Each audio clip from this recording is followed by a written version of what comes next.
Keputusan Bung Karno tinggal di Yogyakarta disalahkan golongan militer. Belakangan, putusan itu terbukti sebagai taktik jitu Bung Karno mengakali Belanda. Wajah ratusan prajurit baret merah dari Korps Spesiale Troepen atau KST malam itu jelas menyiratkan kepercayaan diri. Maklum, selain berkualifikasi parah dan kenyang pengalaman tempur, mereka memang dari golongan serdadu elit. Diangkut dari markasnya di Batu Jajar, Bandung, dua kompi grup tempur para 1 KST itu pada siang sebelumnya berkumpul di hanggar Pangkalan Udara Andir, juga di Bandung. Mereka akan memulai misi penting. Taklimat bahkan diberikan langsung oleh Panglima Koninklijk Nederlands Indisch Leger Letnan Jenderal Simon Spoor. Sabtu malam itu, kalender tepat menunjuk tanggal 18 Desember tahun 1948. Kalian terpilih untuk The Last Akti. Diterjunkan di Maguwo sebelum fajar, kemudian membebaskan Yogyakarta dari tangan ekstremis serta menangkap Soekarno bersama pengikutnya, kata sang jenderal. Ik stel min volle vertrouwen in uw houding. Moge God ij leiden en behoeden in de komende dagen. Spoor didampingi Komandan Divisi 7 Desember Mayor Jenderal Niels. Tuntas dengan arahannya, Spoor berjanji, pagi nanti, saya akan terbang bersama kalian. Riuh tepuk tangan baret merah menyambut tekad Panglima itu. Mereka juga saling menyemangati dengan mengepalkan tinju kanannya ke langit seraya berteriak, Nar Jogja! Selain mengandalkan baret merah, Spoor sudah menyiapkan baret hijau KST berkualifikasi komando dari Pangkalan Udara Kalibanteng, Semarang. Tujuannya juga sama, Yogyakarta.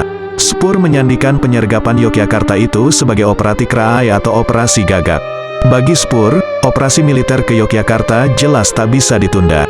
Sebuah laporan intelijen yang mampir ke mejanya menyebut, Bung Karno dan 6 orang Menteri Republik Indonesia bersiap melarikan diri ke India. Dari India, menurut rencana, mereka bakal langsung ke New York dan berbicara di sidang Dewan Keamanan Perserikatan Bangsa-Bangsa. Dan, Spoor ingin secepatnya meringkus mereka sebelum kabur ke luar negeri. Sebagai pusat gravitasi, Yogyakarta harus diruntuhkan dalam sekali pukul. Menguasai Yogyakarta, kata Spoor, berarti pemerintah berikut seluruh kekuatan Republik dipastikan bakal segera rontok ke tanah bagaikan apel busuk. Dalam kalkulasi sang jenderal, agar segera bisa digagas penyelesaian politik bagi masa depan Hindia Belanda, wilayah Republik harus dihapus dari peta. Bekas wilayahnya digabung dengan negara-negara bagian lain di bawah lindungan mahkota kerajaan Belanda. Spoor sesumbar, masa kritis operasi Kraai hanya akan berlangsung selama 2 pekan.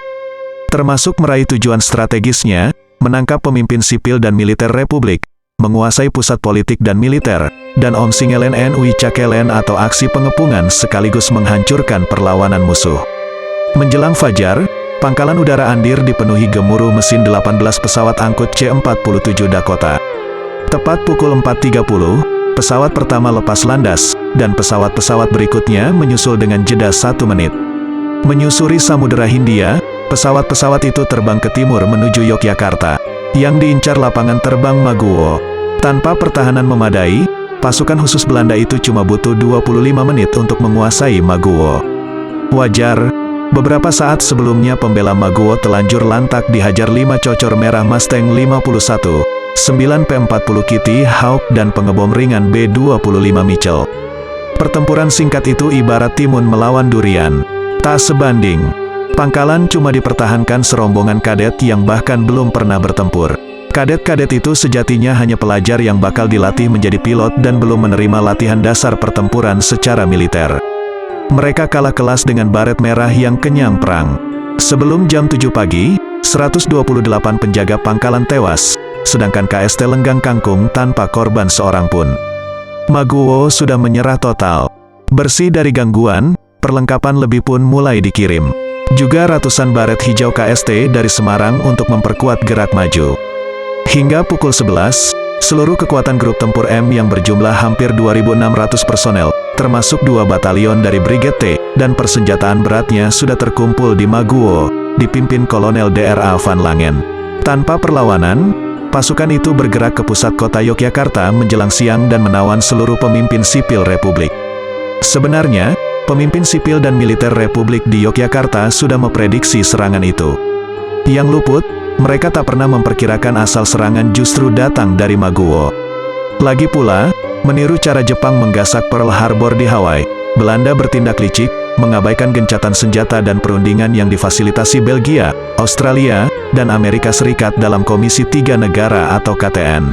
Pagi itu juga, Bung Karno segera memanggil kabinet untuk menggelar sidang darurat, minus Wakil Presiden Hatta, yang kala itu tengah berada di Kaliurang bersama Thomas Kingston Critchley, wakil Australia di KTN. Hatta dan Critchley sama-sama terkejut dan tak menduga Belanda berani melakukan serangan nekat itu, bahkan ketika anggota KTN dan tim pemantau ada di Yogyakarta. Sekarang Tuan Critchley bisa melihat sendiri perbuatan mereka. Pada awalnya, mereka selalu mengulur-ulur waktu perundingan, sesudah itu langsung melakukan agresi, kata Hatta dengan wajah datar dan kalimat terkendali. Kepada Critchley, Hatta mengatakan akan bergegas ke Yogyakarta untuk mengikuti sidang darurat. Sidang sudah dimulai ketika Hatta sampai di Istana Presiden.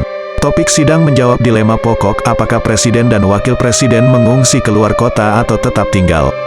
Mengungsi keluar kota, mereka jelas membutuhkan pengamanan untuk bergerilya. Jika memutuskan tetap tinggal, dipastikan mereka bakal ditangkap Belanda. Akhirnya, pertimbangan anggota sidang berkesimpulan, Belanda tak bakal mengeksekusi tawanan politik. Berbeda jika tertangkap tangan saat melarikan diri atau tertangkap saat bertempur. Berembuk di bawah hujan bom dari pesawat Belanda, sidang darurat itu akhirnya berhasil merumuskan 3 hal. Pertama, Presiden dan Wakil Presiden serta para menteri diputuskan tinggal di Yogyakarta karena tak ada jaminan pengawalan yang memadai.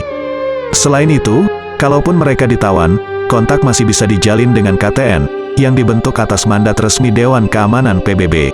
Kedua, menyetujui menganjurkan lewat radio agar semua tentara dan rakyat melakukan perang gerilya. Ketiga, mengirim kawat kepada Menteri Kemakmuran Syafruddin Prawiranegara di Bukit Tinggi, Sumatera Barat, untuk membentuk pemerintahan darurat. Kawat lain dikirim ke A.A. Maramis di New Delhi dengan perintah yang sama jika Syafruddin gagal membentuk pemerintahan. Hampir semua putusan itu gagal dilaksanakan. Ketika Soekarno dan Hatta ditawan, Syafruddin tak menerima kawat dan RRI telanjur dibom Belanda, jadi perintah belum sempat disiarkan. Di sisi lain, keputusan pemimpin sipil untuk tetap tinggal mengecewakan komandan-komandan militer seperti Sudirman dan A.H. Nasution. Mereka menganggap tindakan tersebut sebagai langkah pengecut karena Bung Karno sebelumnya berjanji bakal memimpin sendiri perang gerilya. Tanpa pertahanan memadai, pasukan khusus Belanda itu cuma butuh 25 menit untuk menguasai Maguwo. Wajar, beberapa saat sebelumnya pembela Maguwo telanjur lantak dihajar 5 cocor merah Mustang 51, 9 P40 Kitty Hawk dan pengebom ringan B25 Mitchell. Pertempuran singkat itu ibarat timun melawan durian. Tak sebanding. Pangkalan cuma dipertahankan serombongan kadet yang bahkan belum pernah bertempur. Kadet-kadet itu sejatinya hanya pelajar yang bakal dilatih menjadi pilot dan belum menerima latihan dasar pertempuran secara militer. Mereka kalah kelas dengan baret merah yang kenyang perang. Sebelum jam 7 pagi, 128 penjaga pangkalan tewas, sedangkan KST Lenggang Kangkung tanpa korban seorang pun. Maguwo sudah menyerah total. Bersih dari gangguan, perlengkapan lebih pun mulai dikirim. Juga ratusan baret hijau KST dari Semarang untuk memperkuat gerak maju. Hingga pukul 11, seluruh kekuatan grup tempur M yang berjumlah hampir 2.600 personel, termasuk 2 batalion dari Brigade T, dan persenjataan beratnya sudah terkumpul di Maguwo, dipimpin Kolonel Dra. Van Langen. Tanpa perlawanan, pasukan itu bergerak ke pusat kota Yogyakarta menjelang siang dan menawan seluruh pemimpin sipil Republik. Sebenarnya, pemimpin sipil dan militer Republik di Yogyakarta sudah memprediksi serangan itu. Yang luput, mereka tak pernah memperkirakan asal serangan justru datang dari Maguwo. Lagi pula, meniru cara Jepang menggasak Pearl Harbor di Hawaii, Belanda bertindak licik, mengabaikan gencatan senjata dan perundingan yang difasilitasi Belgia, Australia, dan Amerika Serikat dalam Komisi Tiga Negara atau KTN. Pagi itu juga, Bung Karno segera memanggil kabinet untuk menggelar sidang darurat, minus Wakil Presiden Hatta, yang kala itu tengah berada di Kaliurang bersama Thomas Kingston Critchley, wakil Australia di KTN. Hatta dan Critchley sama-sama terkejut dan tak menduga Belanda berani melakukan serangan nekat itu, bahkan ketika anggota KTN dan tim pemantau ada di Yogyakarta. Sekarang Tuan Critchley bisa melihat sendiri perbuatan mereka.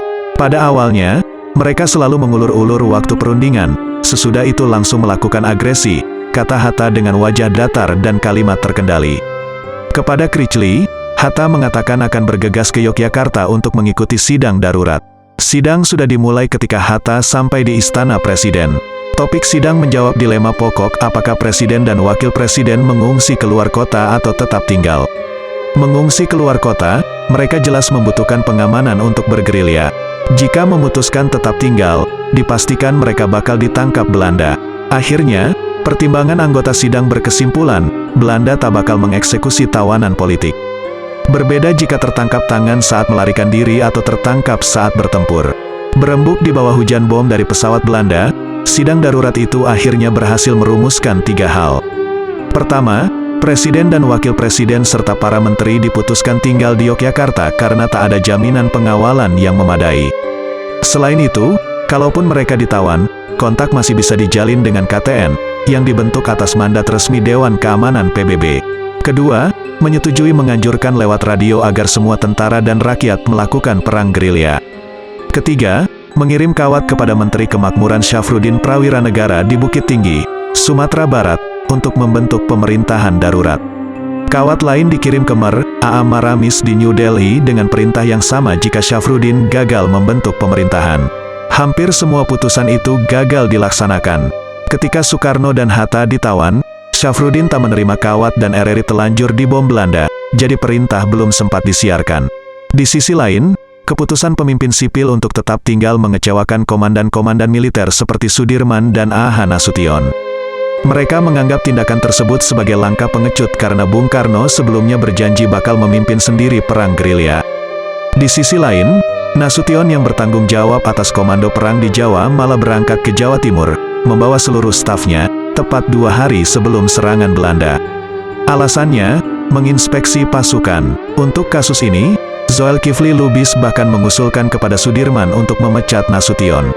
Tanggapan agak lunak justru disampaikan Jenderal T.B. Simatupang, yang memaklumi mengapa Bung Karno menolak ajakan Sudirman. Jika Soekarno-Hatta ikut, diperlukan banyak pengawal untuk menjaga keselamatannya. Mungkin sampai 1 batalion dan kita tidak memiliki batalion pengawal, kata Simatupang dalam bukunya, Laporan dari Banaran. Ada keyakinan, jika Bung Karno bergerilya, tentara Belanda bakal menangkapnya cepat atau lambat.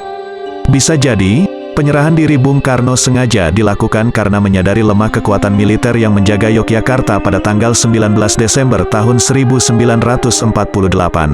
Belakangan, ketika akhirnya tentara Belanda sampai di istana, Komandan KST Letkol Van Beek segera menahan Bung Karno dan menghadapkan kepada Van Lagen. Besok paginya, baru Bung Karno ditemui Mayor Jenderal Jan C. Major, Komandan KNIL Jawa Tengah. Riwayat Tuan dan Negeri Tuan sudah tamat.